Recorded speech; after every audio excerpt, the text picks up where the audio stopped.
Si par exemple vous avez envie de décorer une bûche de Noël ou un gâteau, vous pouvez faire des petites décorations en meringue. Alors vous voyez par exemple là j'ai fait des champignons.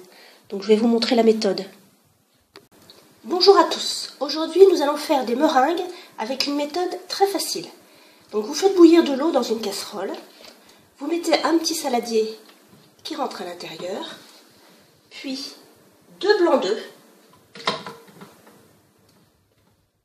Du sucre. Alors, il vous faut 3 cuillerées à soupe de sucre par blanc. Donc là, j'ai 6 cuillerées à soupe. Ça fait à peu près le double du poids des blancs d'œufs. Ensuite, vous allez battre pendant quelques minutes jusqu'à ce que la consistance soit épaisse et que ça fasse un petit bec qu'on appelle bec d'oiseau. Alors, au bout de quelques minutes de batteur, votre blanc, il est très épais, brillant. Et il ferait presque des pointes. Oui, vous voyez, il fait des petites pointes. Donc là, c'est parfait. Vous allez pouvoir le mettre dans une poche à douille. Si vous n'avez pas de poche à douille, vous ferez ça à la cuillère. J'ai rempli la poche à douille. Maintenant, je vais pouvoir disposer des petits tas de blanc sur un tapis de silicone. Si vous n'avez pas de tapis de silicone, vous preniez du papier sulfurisé, enfin papier cuisson, c'est pareil. Alors, les meringues ont leur taille définitive, donc normalement, elles ne doivent pas grossir. Vous n'êtes pas obligé de les espacer trop. Et vous donnez la forme qui vous plaît.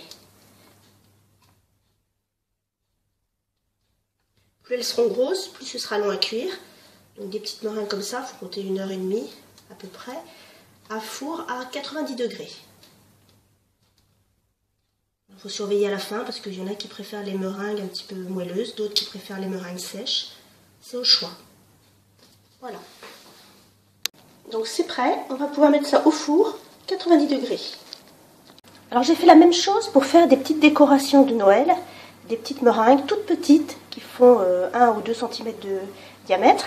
Donc pour ça j'ai pris un embout beaucoup plus petit au bout de la poche à douille. Donc je vais faire la même chose, mais la cuisson va être beaucoup plus rapide. J'ai le choix pour les meringues, j'en ai fait de toutes les tailles, toutes les formes. Donc j'en choisis une qui est bien ronde. Je fais un petit trou. Vous voyez, dessous avec une pointe de couteau. Et puis j'en trouve une autre, un petit peu pointue, qui fera le socle. Et voilà mon petit champignon. Donc ça, je peux faire ça plusieurs fois et j'aurai mes petites décorations pour ma bûche de Noël. Donc mes petits champignons de Paris, là, ils sont très blancs. Mais je peux aussi mettre un petit peu de chocolat Vaunten, enfin chocolat sans sucre, dans un tamis. Et puis, à la dernière minute, sur la bûche par exemple, hop, tapoter. Que ça fasse un petit peu plus véridique. Et là, vous avez de jolis petits champignons pour décorer votre bûche.